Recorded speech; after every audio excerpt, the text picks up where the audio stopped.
akrim nabil fahmi wa khifli wa qadil khawajib di dunia wal akhirah jami'al hajat ya Allah. Amin. Yang pertama adalah kita panjatkan puji syukur kehadirat Allah Subhanahu wa taala. Ya alhamdulillah pada masih pagi Pak Ilan ya waktu ini.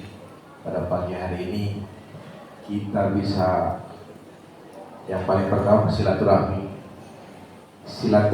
silakan karohiman. Mudah-mudahan kita semua dalam kasih sayang Allah Subhanahu wa taala. Amin.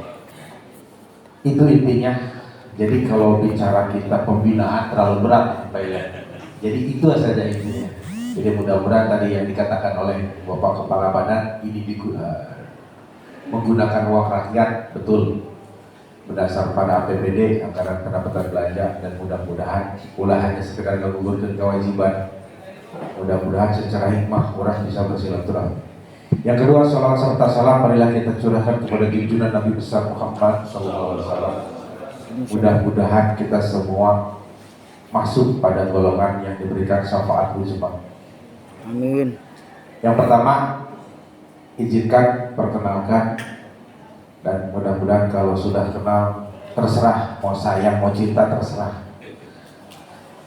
Jadi saya Asep Atila selaku Kasubdit Orpol diminta oleh bidang organisasi masyarakat yang kebetulan satu bidang untuk menjadi moderator, dan moderator itu mudah-mudahan ya dalam artian saya belum dikatakan moderat dalam segi orator, tapi mudah-mudahan bisa menengahi dalam penyampaian materi.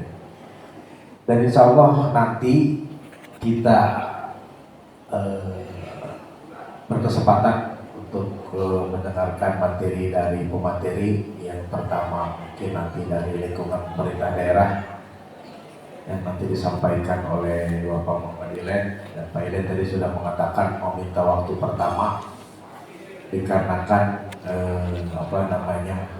mungkin kita nanti terkait regulasi dan segala macamnya. Pak Ilen udah lumayan jam terbang di Kespangpol, mungkin ada yang sebagian tahu Pak Ilen kuncen, kalau kuncen pemegang kunci. Jadi kuncen itu dari kata murakamnya kunci the keys. Yang kedua nanti dari Pak Dokter Syuaib Amiruddin, dan kebetulan beliau dokternya asli, bukan kayak saya honoris clausa. Saya dapat honoris clausa juga Pak dari Gajah Mada pernah waktu tahun 2008.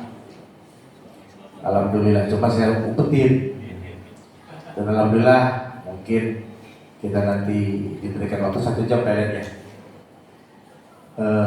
Insya Allah nanti yang pertama materi akan disampaikan. Oke, saya sebutkan dulu biografinya. Pemateri pertama yaitu Bapak Muhammad Ilen. Beliau selaku Kabid Ketahanan dan Kewaspadaan di lingkungan Badan Kespangpol, dan alhamdulillah beliau dipercaya.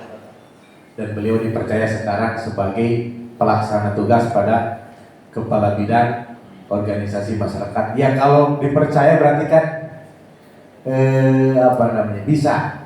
Dalam artian beliau di lingkungan organisasi masyarakat sudah tidak asing lagi. Dan alhamdulillah sekarang dipercaya sebagai PLT Kabid Orpol dan Ormas di lingkungan bidang organisasi masyarakat dan organisasi politik. Dan insya Allah nanti Pak Ilen sendiri akan bagaimana berbicara tentang organisasi masyarakat ke depan, atau nanti mungkin secara regulasi juga bagaimana nanti beliau menyampaikan. Mungkin untuk menghemat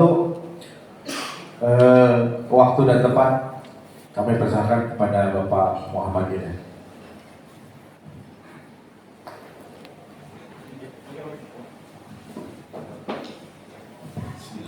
Assalamualaikum warahmatullahi wabarakatuh. Waalaikumsalam warahmatullahi wabarakatuh.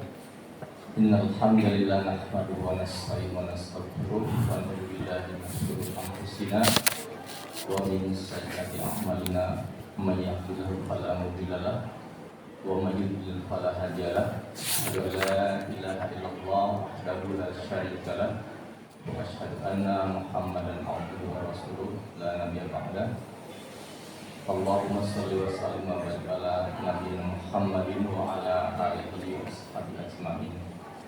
Amma ba'du. Yang saya hormati Sebelum lupa, kadang-kadang lupa untuk menghormati saking asiknya. Terima kasih kepada moderator yang telah memberikan waktu.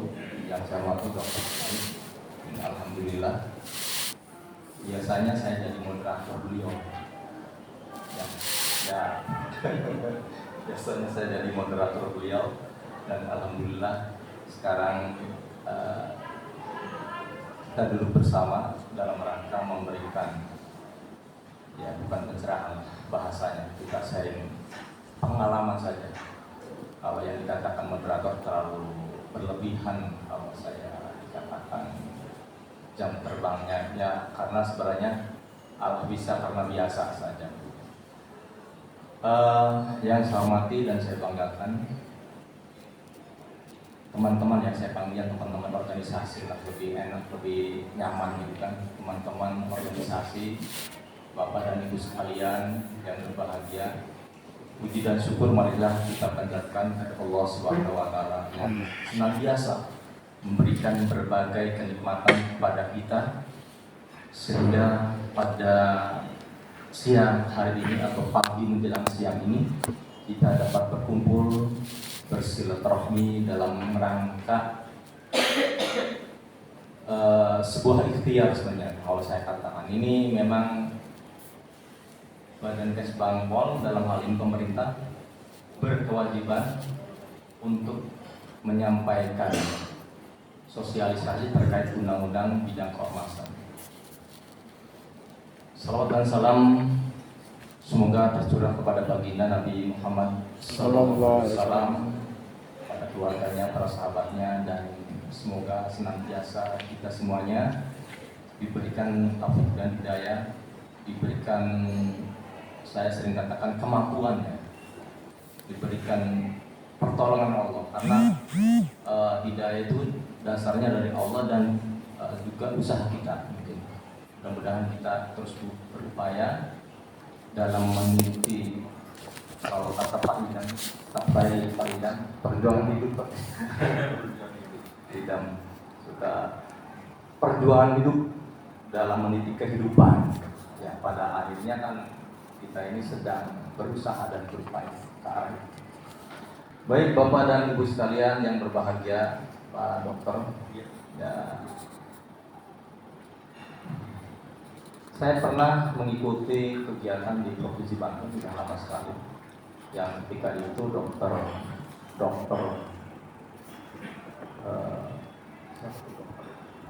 yang kepala Kesbang, yang dokter itu, ya, Pak Ajak Muslim.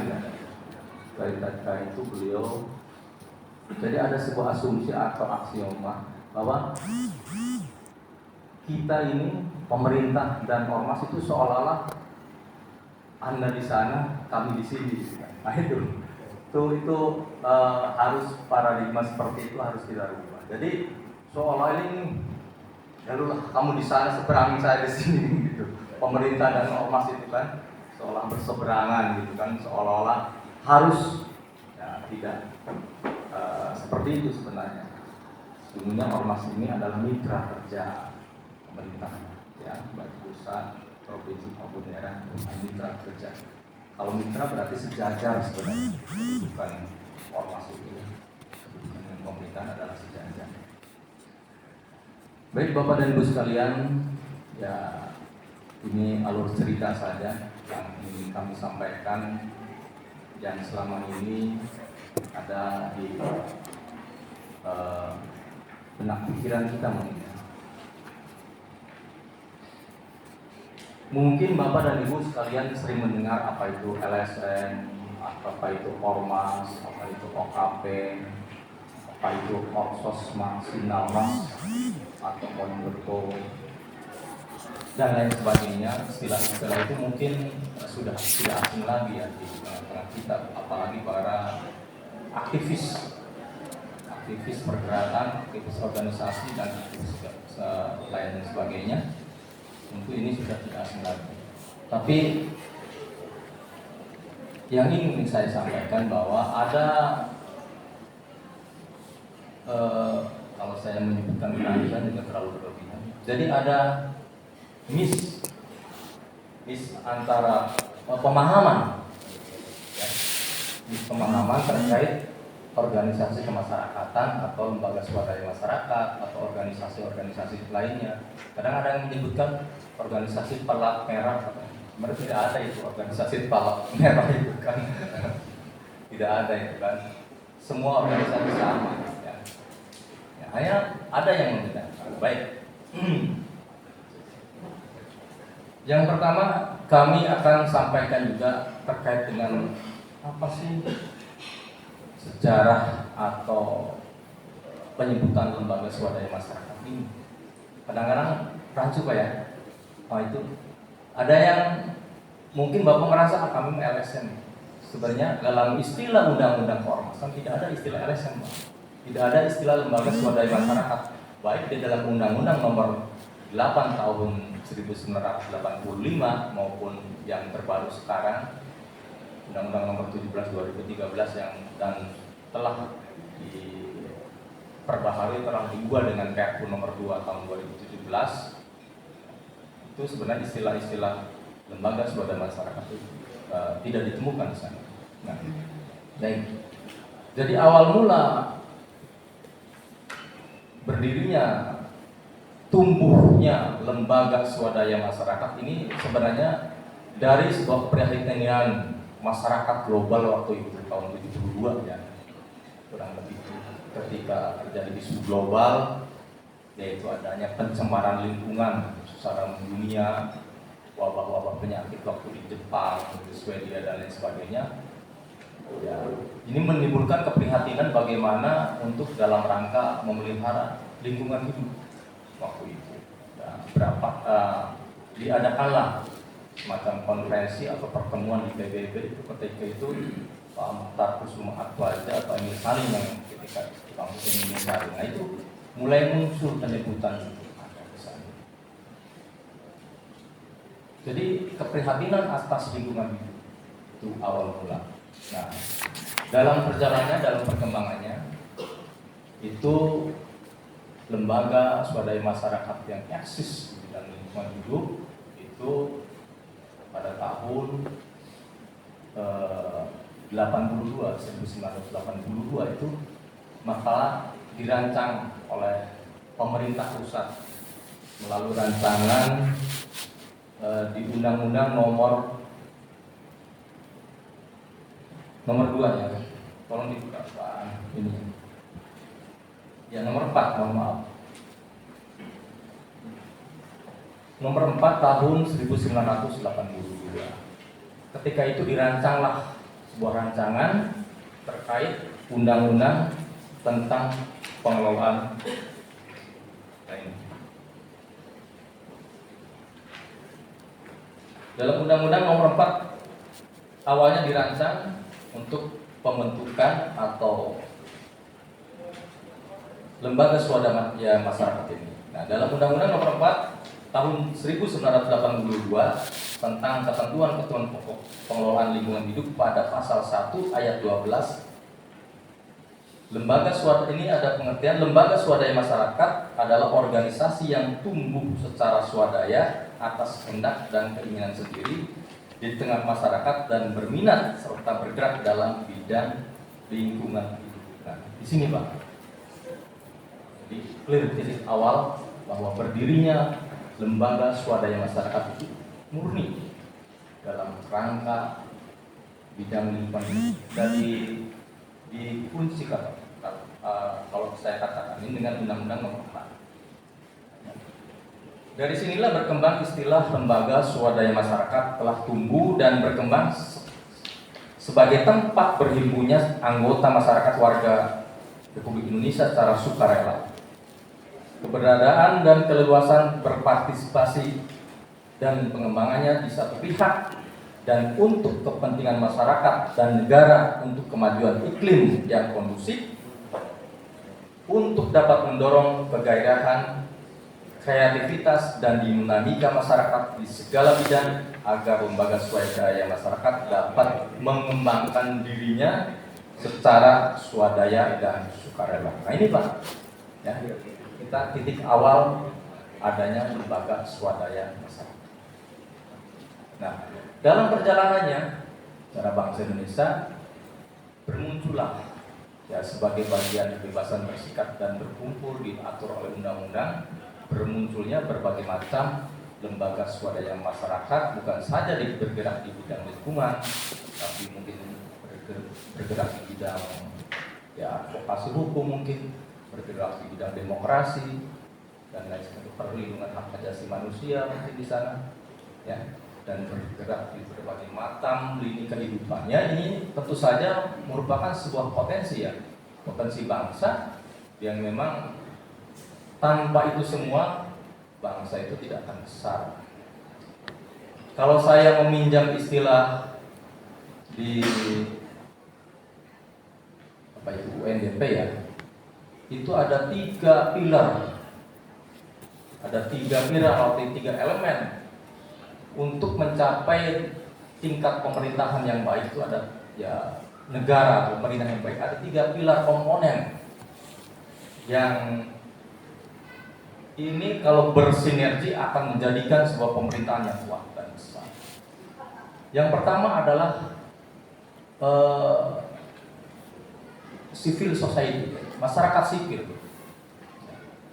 Nah, tentunya lembaga swadaya masyarakat atau organisasi kemasyarakatan ini masuk dalam komponen ini, termasuk juga partai politik, termasuk pergerakan reformasi keagamaan dan lain sebagainya masuk dalam komponen sipil, masyarakat sipil. Nah, ini yang tentunya harus kita sadari bahwa ini adalah sebuah potensi yang sangat besar bagi bangsa Indonesia. Dengan banyak dan tumbuhnya, kami tidak melihat bahwa sepanjang, kalau saya melihat kadang-kadang teman-teman ya, saya panggilnya teman-teman lebih enak, ketika membuat sebuah organisasi ini kita bersyukur bahwa paling tidak ada kepedulian di sana. Paling tidak ada sebuah cita-cita, ada keinginan, ada upaya, terlepas dalam tanda petik dalam perjalanannya, ya banyak tantangan, hambatan, gangguan, cobaan dan sebagainya di perjalanan, dan tidak sedikit, dan mohon maaf oknum ya, nah yang mengatasnamakan lembaga swadaya masyarakat, yang tentunya ini akan sangat merugikan bagi lembaga itu sendiri. Maka pada tanggal tahun 2012 itu lembaga-lembaga swadaya masyarakat berkumpul, kurang lebih itu 26 lembaga masyarakat, lembaga swadaya masyarakat berkumpul di Jakarta waktu itu mengadakan semacam konferensi lah begitu. Nah, dilahirkan adalah Konsil LSM ya. Melahirkan itu di sana ada tata tertib, karena itu adalah sebuah keprihatinan yang panjang ya, terkait dengan berbagai macam permasalahan di lembaga swadaya masyarakat itu sendiri. Muncullah itu konsep. Jadi itu Bapak Ibu dan Ibu sekalian, bahwa itulah perjalanan lembaga swadaya. Nah, pada akhirnya slide berikutnya Pak. Nah, selain itu kemudian didefinisikan lebih tegas dalam instruksi Menteri Dalam Negeri. Nah ini, jadi lembaga swadaya masyarakat itu ya bukan diatur ya dinaungi gitu kan. Ya, karena perjalanannya panjang mungkin. Inmendagri nomor 8 tahun 1990 yang ditujukan kepada para gubernur di seluruh Indonesia tentang pembinaan lembaga swadaya masyarakat dalam lampiran 2 dari Inmendagri ini menyebutkan bahwa lembaga swadaya masyarakat adalah organisasi lembaga yang anggotanya adalah masyarakat warga negara Republik Indonesia yang secara sukarela dan atau kehendak sendiri berniat serta bergerak di bidang kegiatan tertentu yang ditetapkan oleh organisasi lembaga sebagai wujud partisipasi masyarakat dalam upaya meningkatkan taraf hidup dan kesejahteraan masyarakat yang menitik beratkan kepada pengabdian swadaya masyarakat. Secara swadaya ini clear Pak ya? Jadi kita sudah punya gambaran apa sesungguhnya lembaga swadaya masyarakat. Jadi dalam istilah organisasi kemasyarakatan, jadi tidak ada sebenarnya dalam penyebutan lembaga swadaya masyarakat. Nah, ini. Tapi Pak, gimana sekarang muncul yang menamakan diri lembaga swadaya masyarakat? Ya boleh-boleh saja. Ini karena bahasa bersikap. Terus ada ormas yang pendaftarannya menggunakan nama LSM. Itu kan sebuah nama ya. Kadang-kadang LSM gitu ya. Jadi ormas tapi judulnya lembaga swadaya masyarakat mandiri permain gitu kan. Padahal itu ormas. Nah, jadi clear sekarang adalah istilahnya ormas, Pak. Organisasi masyarakat.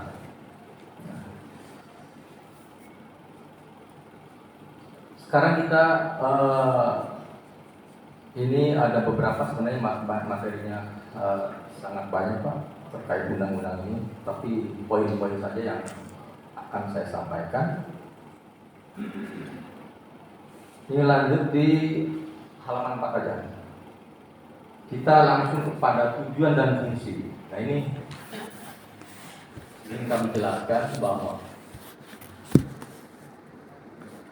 ini perbedaan ini hanya di dalam pasal di dalam Undang-Undang 17 itu perbedaan hanya pencantuman dasar negara ya. Jadi perbedaan dulu itu kan diundangkan dengan Undang-Undang 17 2013, terus diubah menjadi Perpu nomor 2 tahun 2017 tentang perubahan Undang-Undang nomor 17 tahun 2013. Jadi perubahannya itu hanya pencantuman Pancasila dan Undang-Undang Dasar Negara Republik Indonesia. Sebelumnya hanya Pancasila saja. Ya. Baik, tujuan dan fungsi. Nah, ini yang kita sharekan kepada bapak-bapak ini sekalian agar nanti juga nyambung dengan materi beliau Pak Dokter, nyambung tentang bagaimana mereka kemandirian. Pasal 5.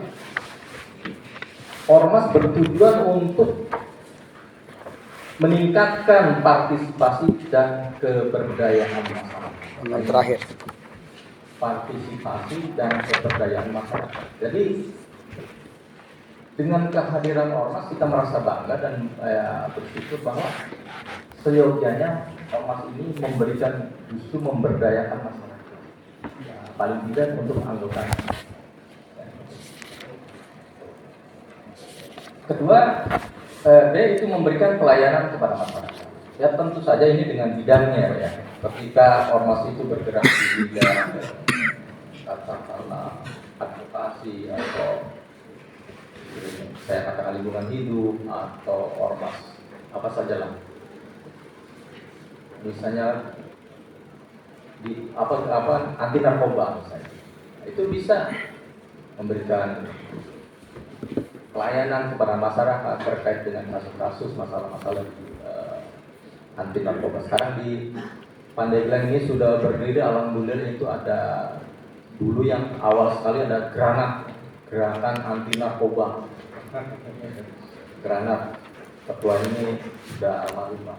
Kita doakan semoga beliau diterima di sisi Allah. Ini Pak Indra jadi penggantinya saya. Pak Indra pengganti ketua Granat yang di belakang sana itu. Tuh.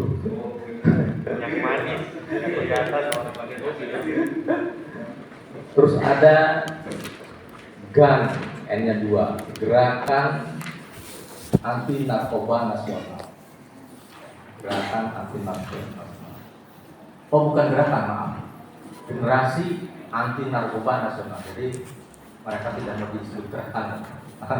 Generasi Pak ya. Generasi Anti Narkoba Nasional. Terus ada GIAN, nah itu pakai gerakan kalau GIAN. Gerakan Indonesia Anti Narkoba. Ada lagi apa tuh Pak Idam? Ya. Kita bersyukur alhamdulillah. Ya. Ganas Anar ya. Yaitu bentukan dari lembaga MUI. Nah, Bapak dan Ibu sekalian yang saya hormati dan saya banggakan. Jadi itu beberapa istilah yang berkembang di masyarakat tentang lembaga swadaya masyarakat dan organisasi masyarakat.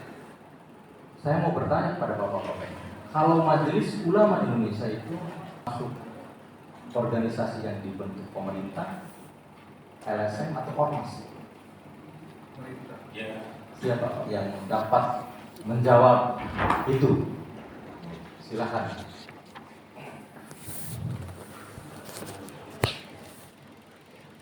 Kalau yang dapat menjawab akan saya kasih uang 50.000.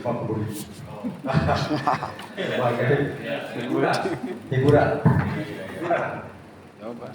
Kalau dapat menjawab, saya akan kasih bonus uang 50.000. Uangnya aja, Pak. Bukan menguji wawasan. Ya maaf, ini jadi biar apa sih? Biar hidup lah diskusinya. Biar hidup diskusi. Pak, saya coba, Pak. Ayo, Pak Ustadz ya. Nah, ini Pak Ustadz pertanyaan. Ayo, Pak Ustadz. Assalamualaikum warahmatullahi wabarakatuh. Terima kasih kepada narasumber. Saya ingin menyampaikan pendapat apakah MUI itu ormas atau apa tadi? Pertanyaannya gimana, Pak? Ormas, lembaga swadaya atau MUI. MUI itu ormas atau lembaga yang dibentuk pemerintah. Dalam sejarahnya MUI ini sebenarnya ormas, tetapi kemudian diayomi oleh pemerintah dan dibina betul-betul oleh pemerintah sehingga terkesan MUI itu lembaga pemerintah, karena MUI berkumpul mendirikan organisasi untuk membela umat Islam, sehingga kesannya itu dengan ada di bawah Kementerian Agama gitu. MUI terkesan anak buah daripada Kemenag gitu. Tapi kalau di akar sejarahnya, menurut yang saya pahami, itu MUI mana ormas. Jadi kumpulan dari ulama-ulama, santri-santri, kemudian yang memiliki kepedulian terhadap lingkungan dan sebagainya untuk mengembangkan ormas tersebut. Adapun belakangan ini dibina oleh pemerintah, itu adalah suatu kelebihan ya, sehingga layak gitu untuk tetap eksis gitu. Sebab organisasi-organisasi yang biasanya tidak bekerja sama dengan pemerintah paling sebentar umurnya. Dan MUI ini sudah lama sekali, Pak. Dari tahun 1926 kalau nggak salah ya, sudah ada itu. Sehingga kita pun bagian dari cucu-cucunya gitu ya, daripada MUI ini gitu. Itu saja yang dapat saya sampaikan, Pak. Jadi sekarang itu MUI dilegalisasi dengan apa? Legalitas Majelis Ulama menggunakan apa? Jadi ini bisa benar, tapi kurang tepat. Tapi tetap saya beri hadiah. Tetap dapat. Tadi ya, aduh. Maju Pak, maju Pak. Dikasih motivasi. Aduh. Foto dulu. Jadi betul sekali. Jazakallah. Jadi bukan sebelum kemerdekaan Pak Ustadz kalau lahirnya MUI. Bukan tahun 70-an. Jadi ketika itu berkumpul para alim ulama se-Indonesia yang mewakili lembaga-lembaga keagamaan Yang 1926 kembali ke kitab NU kan? dari Muhammadiyah, Nahdlatul Ulama, Nahdlatul Ulama itu ya. Nahdlatul Asliyah, Matalul Anwar, Persatuan Islam, Al-Khairiyah, dan para perwira-perwira di angkatan udara, angkatan darat yang bergerak di bidang pembinaan bimbingan rohani itu berkumpul atas sebuah keprihatinan bahwa nuansa keagamaan ini perlu ada sebuah naungan ya, terkait dengan fatwa-fatwa yang berkembang atau terkait dengan pertanyaan-pertanyaan masyarakat seputar keagamaan ini kan khususnya agama Islam. Nah betul sekali. Jadi Majelis Ulama itu awalnya sebetulnya tidak menamakan dirinya ormas, tapi dalam kaidah kalau kita masuk ke dalam undang-undang, kalau kita merujuknya kepada undang-undang, itu adalah organisasi kemasyarakatan. Jadi Majelis Ulama ini ada sampai sekarang kedudukannya sebagai ormas, dan pada